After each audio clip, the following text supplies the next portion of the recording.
चलो ये सब निकाल सकते हैं ना। Yes sir. फोकई भी निकाल सकते हैं। फोकई क्या होती है? फोकई होती है 0, plus minus b plus minus b. तो सबसे पहले हमने एक चीज निकालना था जो हम नहीं निकाले। क्या निकालना था? E square is equal to a square plus b square, क्योंकि इस बार हाइपरबोला वर्टिकल है। तो b square is equal to a square कितना था?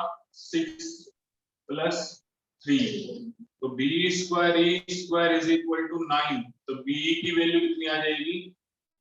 3। बी की वैल्यू 3 आ रही है। इसेंट्रिसिटी भी निकाल सकते हैं यहां से। तो बी की वैल्यू आ रही है 3, तो ये हो जाएगा 0,3। तो कैपिटल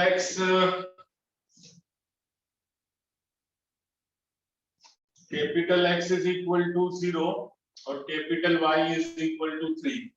कैपिटल X कितना है और कैपिटल Y कितना है? Y -2। तो ये आ जाएगा 1,5 मेरे हिसाब से। ये आएगी ना फोकई? Yes sir. निकालो दूसरी वाली फोकई निकालो। 1,1 फोकई दूसरी वाली भी निकालो। 1, -1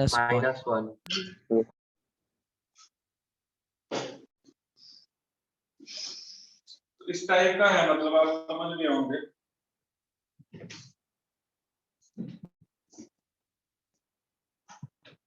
मैंने एक व्हाट्सएप पे मटेरियल भेजा है, वो एग्जाम्पलर का मटेरियल है, सभी को करना है, बोर्ड वाले हो या जेई वाले हो। एक कॉनिक सेक्शन का भेजा है, अभी एक लिमिट्स एंड डेरिवेटिव्स का भेजा है। तो नेक्स्ट मंडे जो टेस्ट होगा वो उसी पे ही होगा, सब्जेक्टिव बोर्ड लेवल वाला। क्लियर? सर वो मंडे लिमिट्स और डेरिवेटिव का होगा, कॉनिक सेक्शन का? दोनों लिखा होगा ना मेरे मैसेज में? दोनों हाँ सर दोनों लिखा है। दोनों लिखा है मैसेज में कि कॉनिक सेक्शन का हुआ नहीं ना। तो कॉनिक सेक्शन इस बहाने आपकी क्या है कि बोर्ड की तैयारी अच्छी हो जाएगी। ये मैंने वही चैप्टर लिए हैं जो सेकंड सेमेस्टर में है। देखो ये तो आप निकाल सकते हो, मैंने बता दिया है। कोऑर्डिनेट्स ही चेंज होंगे, बाकी लेंथ वगैरह, length of latus rectum, length of transverse axis, conjugate axis, length कभी चेंज नहीं होगी। सिर्फ वही चेंज होंगे जो कोऑर्डिनेट्स वाले मामले हैं। उसको कैसे करेंगे उसका बहुत ही आसान तरीका बता दिया मैंने। अब कुछ जनरल क्वेश्चन है। क्वेश्चन है फाइंड, इस बार इक्वेशन फाइंड करनी है। Find equation of hyperbola. Hyperbola की इक्वेशन, उसमें पहला है फोकई आपको दी हुई है ±2,0 और ई भी दिया हुआ है। ई दिया हुआ है 3/2। तो हाइपरबोला की इक्वेशन बताओ। फोकई से अंदाजा लग जाएगा कौन से वाला हाइपरबोला होगा। Yes sir. फोकई से अंदाजा लग जाएगा हाइपरबोला कौन से वाला है।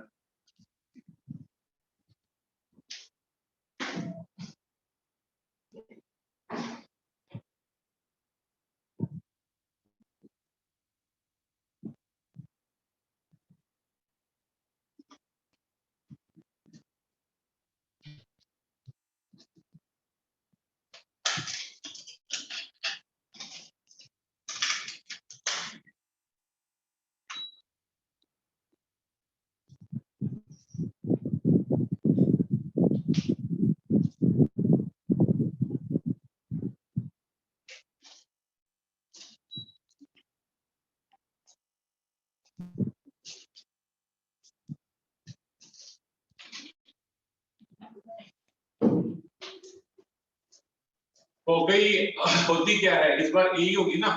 यस ई सर। नहीं होगी, ई होगी, ई होगी, ई नहीं होगी। तो एक अपन को ये फॉर्मूला पता है, ए स्क्वायर प्लस बी स्क्वायर होता है। और ए अपन को 2 दिया हुआ है, तो ई की वैल्यू तो पता ही है 3/2। उससे हमारे पास ए तो आ गया 4/3। ए की वैल्यू आ गई 4/3। ए की वैल्यू आ गई, ए स्क्वायर 4 हो जाएगा, ए स्क्वायर प्लस बी स्क्वायर। ए 2 है तो उसका स्क्वायर। ये वाला फॉर्मूला यूज करेंगे ए की वैल्यू 2 है तो ए स्क्वायर 4 हो गया, ये 16/9 हो गया, तो 4 - 16/9 कितना 20/9 आ रहा है क्या? Yes sir. Yes sir. तो बस तो अभी डेटा ही पुट करना है, x² minus y² b² is equal to 1। तो x² a² that is 16/9, y² b² ये रहा। This is the required equation of hyperbola. Yes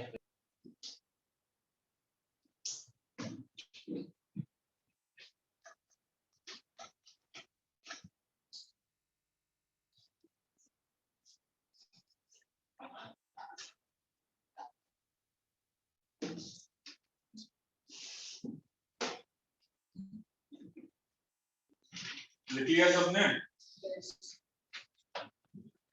yes sir. कौन कौन है जिसने आंसर निकाल दिया था? कोई है? Yes sir. एक ही ने निकाला। सर निकाल दिया था। कमेंट में लिख दिया करो ना कि सर मैंने कर दिया, कमेंट बॉक्स से पता चल जाएगा।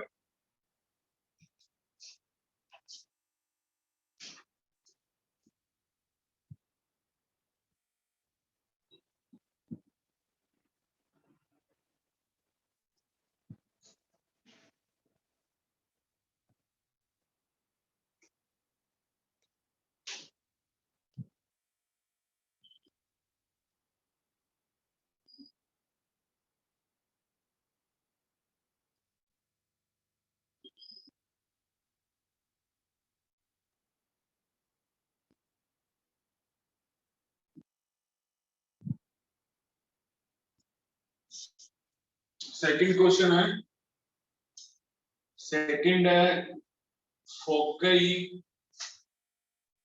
आर, मतलब क्वेश्चन तो वही है, डेटा चेंज हो रहा है। फोकई आर 6,4 एंड -4,4 एंड ई जो है वो है 2। 4,4 है, नहीं 6,4 दिख रहा ना, 6,4 है। इससे आइडिया लग जाएगा कि फोकई जो है ना वो इस बार आपका हाइपरबोला 0,0 सेंटर वाला नहीं।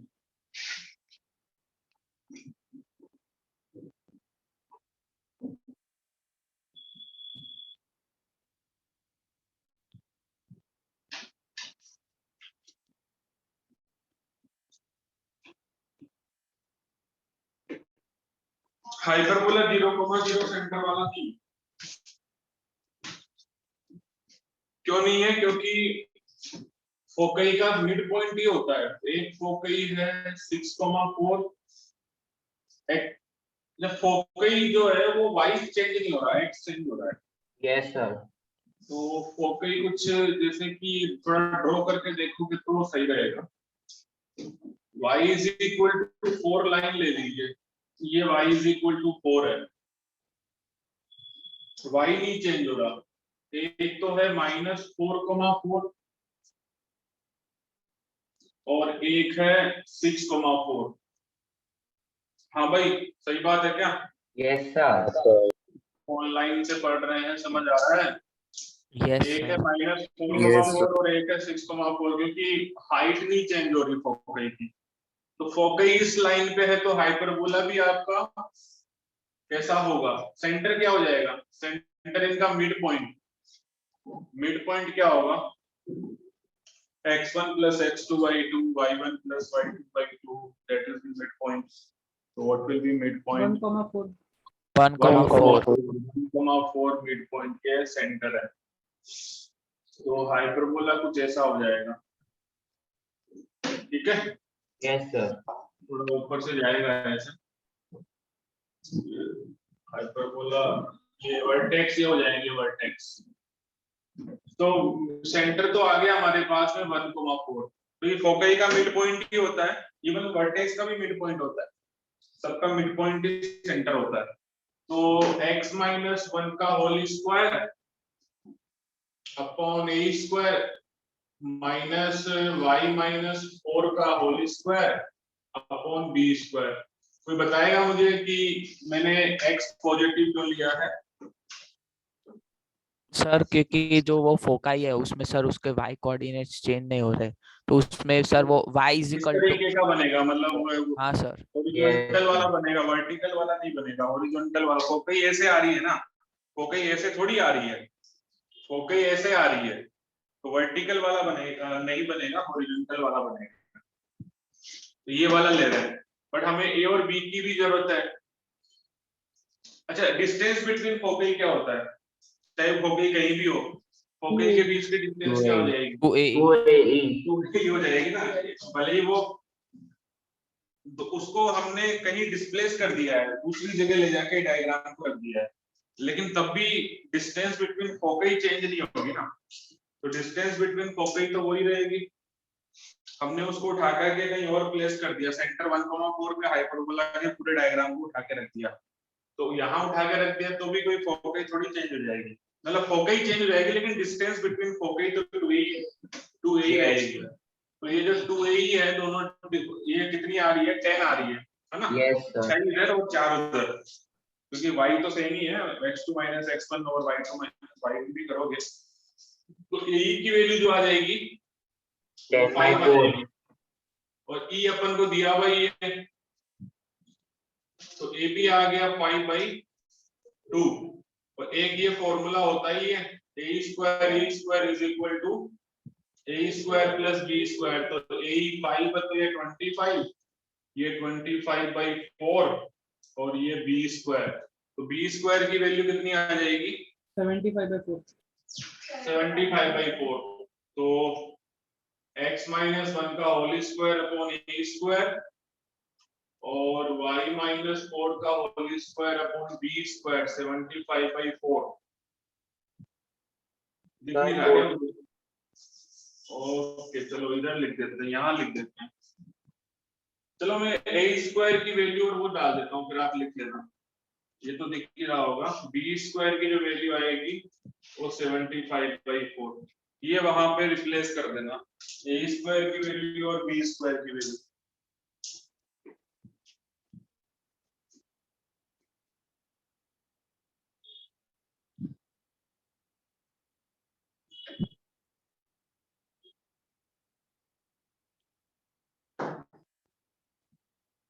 सबको दिख रहा है बढ़िया से? Yes sir.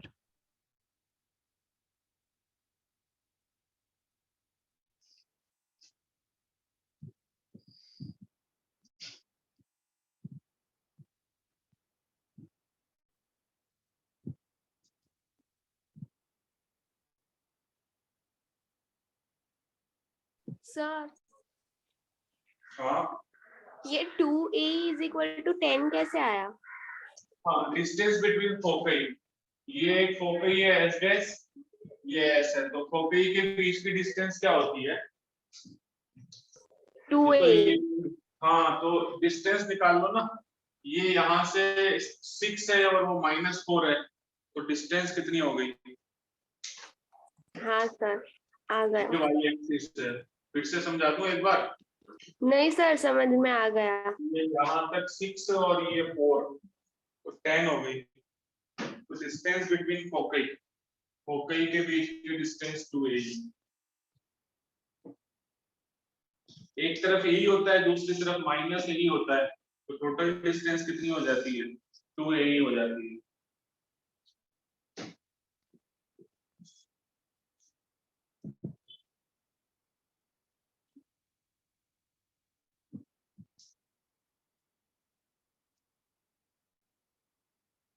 चलो लिख लिया है क्या? आगे बढ़ूं? Yes sir.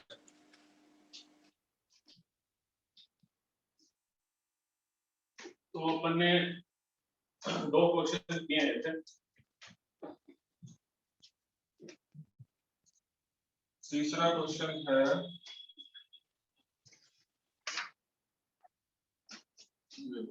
IIT का। थर्ड नंबर क्वेश्चन IIT 2003 में आया है।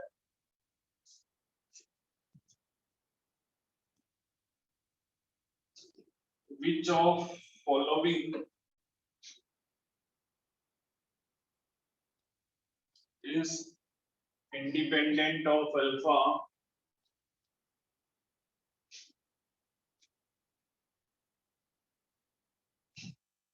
for hyperbola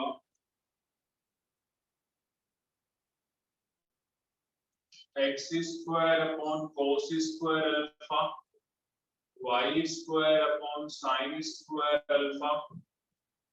तो ये ऑप्शंस हैं आपके पास। पहला ऑप्शन है डायरेक्ट्रिक्स, दूसरा ऑप्शन है इसेंट्रिसिटी,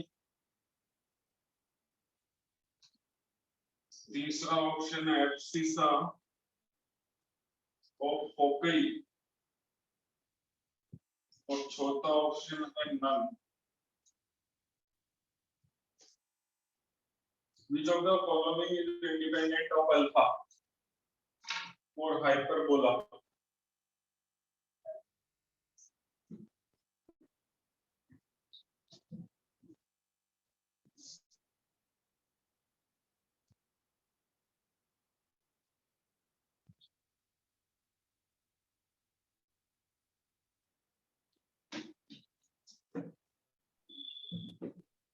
सी आएगा।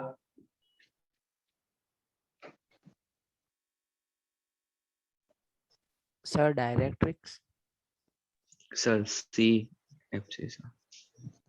कौन सा ऐसा है जिसको सॉल्व करने पे अल्फा आएगा ही नहीं? तो देखिए यहाँ पे ए स्क्वायर की वैल्यू हो रही है cos स्क्वायर अल्फा और बी स्क्वायर की जो वैल्यू आ रही है that is sin square alpha. तो डायरेक्ट्रिक्स क्या होती है पहला चेक कर लेते हैं। Directrix x is equal two plus minus a by e, yes sir. क्योंकि ये Plus. हाइपरबोला हॉरिजॉन्टल वाला है। a by e की बात करेंगे तो cos e भी निकालना पड़ेगा। यस a सबसे पहले एक बार a स्क्वायर निकाल के देख लेते हैं, that is a square plus b square. तो a स्क्वायर निकाल रहे हैं तो 1 आ रहा है क्योंकि a square cos square alpha है, b square sin square alpha है, a square plus b square तो 1 ही आएगा। हाँ सर। सर अभी वो दो की वैल्यू आ जाएगी e की वैल्यू आ जाएगी 1 by a, तो 1 by cos alpha that is sec alpha, eccentricity is sec alpha.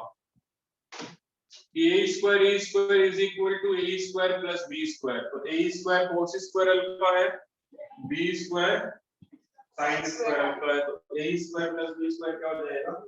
1 हो जाएगा। cos square alpha plus sin square alpha, तो ये 1 हो जाएगा। तो मेरा ये कहना है कि डायरेक्ट्रिक्स होती है a by e, तो लला a है cos अल्फा, e है sec अल्फा, नहीं बैठेगी यहाँ। इसेंट्रिसिटी sec अल्फा, फोकई एब्सिसा, यस सर वो आ जाएगा। एब्सिसा ही चाहिए, मतलब x कोऑर्डिनेट तो a ही होता है, वो 1 आ रहा है। यस तो सर। कौन सा कांस्टेंट आ रहा है? C. C. C constant. Abscissa of the foci मतलब x coordinate of foci, x coordinate of foci a ही होता है, a ही कॉमा Yes, sir. 0।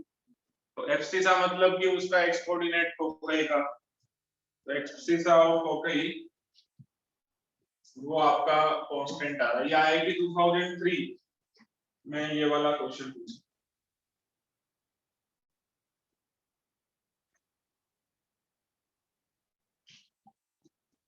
मीटिंग यदि चली जाए तो वापस ज्वाइन कर लेना, ठीक है? Yes sir. जो भी 20 लोग हैं मेरे को मिला के। अच्छा ये हो गया, अगला क्वेश्चन ले हम। Yes sir.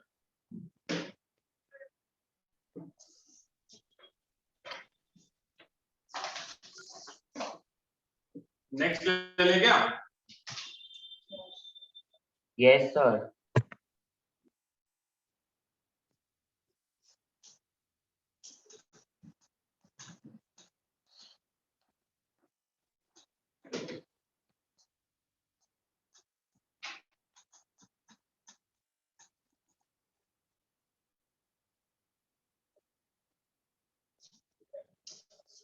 AIEEE 2003 में क्वेश्चन आया है, foci of ellipse, foci of ellipse x square upon 16 minus plus y square upon b square and hyperbola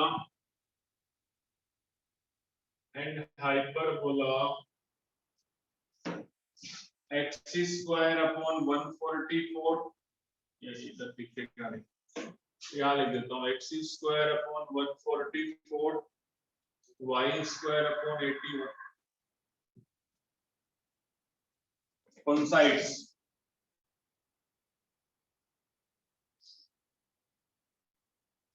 find b square.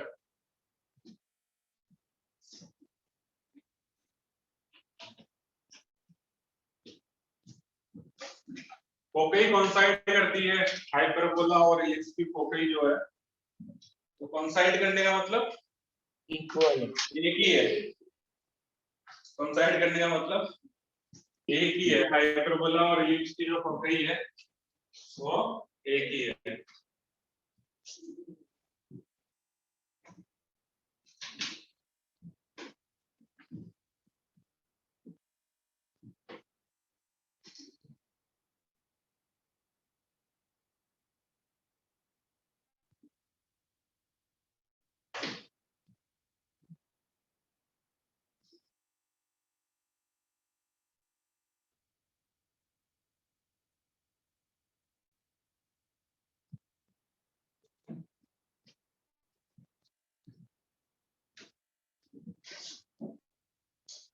तो फोकई ऑफ इलिप्स A1 E1 ले लीजिए, A2 E2 ले लेना, hyperbola की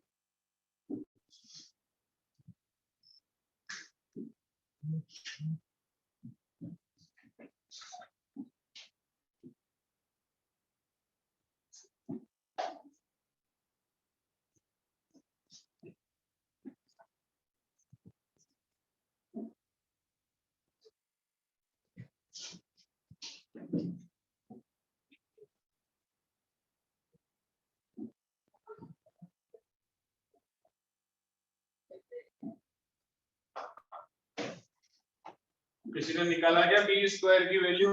sir 1 minute आ गई।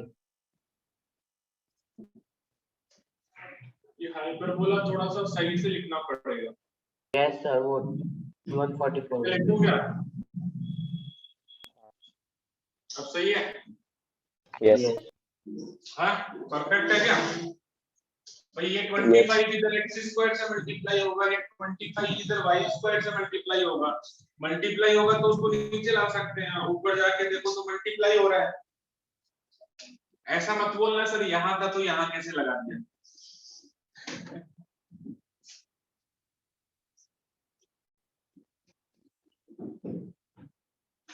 तो इलिप्स की फोकई A1 E1 होती है, तो that is A1 square minus जो भी इलिप्स का A स्क्वायर B स्क्वायर जो भी होगा, है ना, A1 square minus B square ही दिया है यहाँ पे। A1 की वैल्यू तो इलिप्स के लिए जो फोकई आएगी वो आएगी 16 माइनस B स्क्वायर, आएगी कि नहीं आएगी? अरे भूल गए क्या इलिप्स में formula A square minus B square होता Yes, है sir. और हाँ, sir. प्लस होता है। तो फोकई ऑफ हाइपरबोला क्या हो जाएगी? देखो जेई में थोड़ा कंफ्यूजिंग कंपटीशन में जो भी है, हाइपरबोला में A2 E2 ले लो, that is A2 square plus B2 square, तो हाइपरबोला की हो जाएगी 144 अपॉन 25 प्लस 81 अपॉन 25, कितना आ रहा है ये? हाँ जी सर 225 25 9 होता है क्या? Yes sir. 25 तो 9 होता है मेरे हिसाब से, हाँ? Yes sir. दोनों की फोकई सेम है, मतलब A1 E1 बराबर है A2 E2 के। A1 E1 है 16 minus B square with coincide कर रही है, मतलब कोऑर्डिनेट सेम है ना, x कोऑर्डिनेट फोकई का सेम हो जाएगा।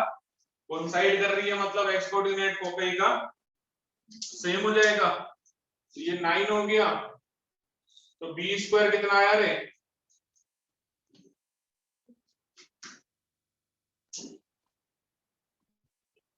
5. 5 आ गया, बढ़िया। सर 7 आया। Yes sir. बोर्ड पे लिख दिया फिर भी कहता है हाँ 5 हैं, ऐसे है ऑनलाइन वाले।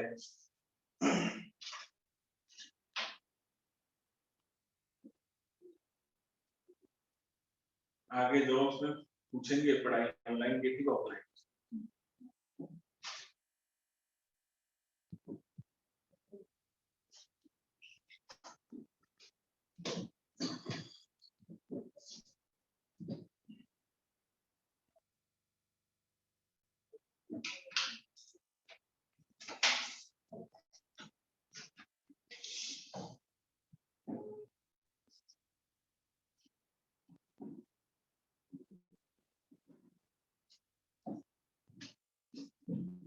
वो इलिप्स का 5 वाला जो लेक्चर है ना, कोई क्या रिकॉर्डिंग याद नहीं दिलाता है। तो कभी भी जैसे आज भी मैंने एक क्वेश्चन आधा सोल्व कर दिया, फिर याद आया कि रिकॉर्डिंग तो करना ही भूल गए। तो वो तुम्हारा जो सेकंड सेशन था ना, वो हो सकता है मैंने रिकॉर्डिंग फिर सोचा 10th का रिवीजन करवा।